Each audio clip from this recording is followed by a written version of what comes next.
Headwinds are annoying. Tailwinds are great. Crosswinds though, they're just downright tricky. So here is how to survive them firstly, and then how to use them to your advantage. This is how to ride in crosswinds. Yeah, but the first thing to mention is that crosswinds can actually be dangerous even when you're riding on your own. So it's important that you're vigilant at all times. Firstly, try not to use deep section rims if that's a choice that you have. Keep a really firm grip on the handlebars and try not to ride too close to the side of the road. But there may come a point when it's just too dangerous to ride in the wind and you have to admit defeat.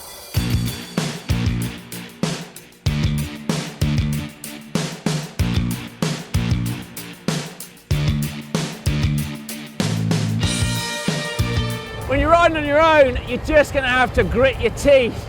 But the fun really starts when you're riding with others. So firstly, here's a friendly version. Ride behind and slightly off to the left or the right, depending on the wind direction of the rider in front. Now this is different to when you're riding with a tailwind, directly behind when there's no wind at all, or into a headwind. Now, it may take a little bit of time to find the ideal sweet spot, but when you do and you get fully dialed in, you'll be saving heaps of energy and even from time to time do a bit of freewheeling. When you're riding in a group, the rider that's about to come to the front needs to be protected from the wind until the very last moment. So if the wind is coming from the left, for example, then the group needs to rotate counterclockwise. Or here, where the wind's coming from the right, you're going to need to rotate clockwise. Yeah, and because of this, it's important to be considerate when you're riding in a group. Now, if you're riding in the UK, where we ride on the left-hand side, and the wind is coming from the right, it's courteous to leave a little bit of space on the inside so the rider behind can get some nice shelter. That is, unless you want to really put a hurt on. Yeah, it's here that you come to the second part, how to tear people apart in crosswinds.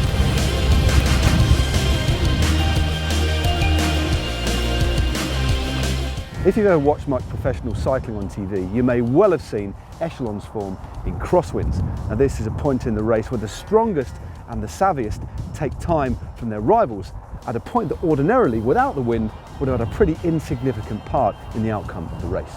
It's not just about being strong here, although that does help.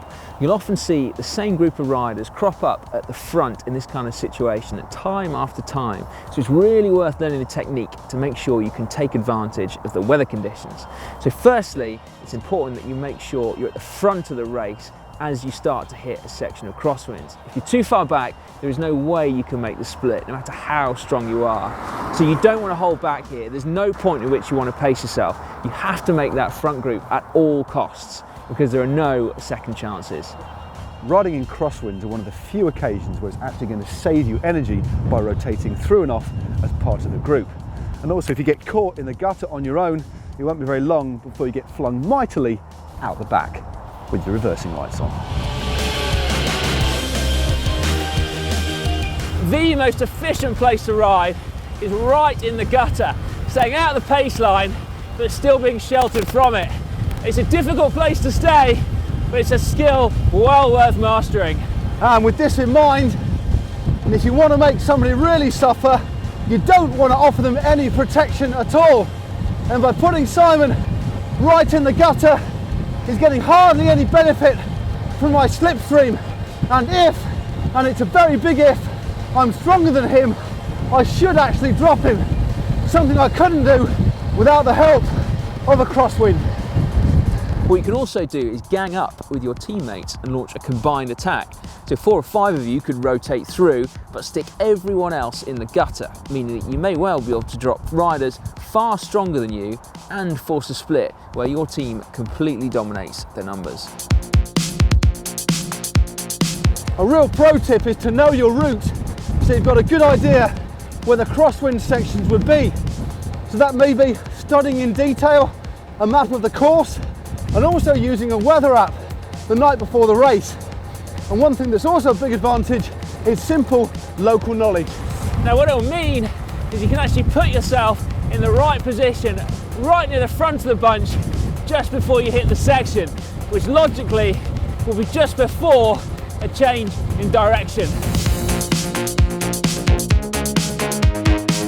Well, that's Crosswinds, and practice makes perfect when dialing in these skills. But remember, always try and seek shelter, and when you're rotating as part of the group, riders moving forward are always protected from the wind. And when you really want to pile on the hurt and the pressure, stick people in the gutter.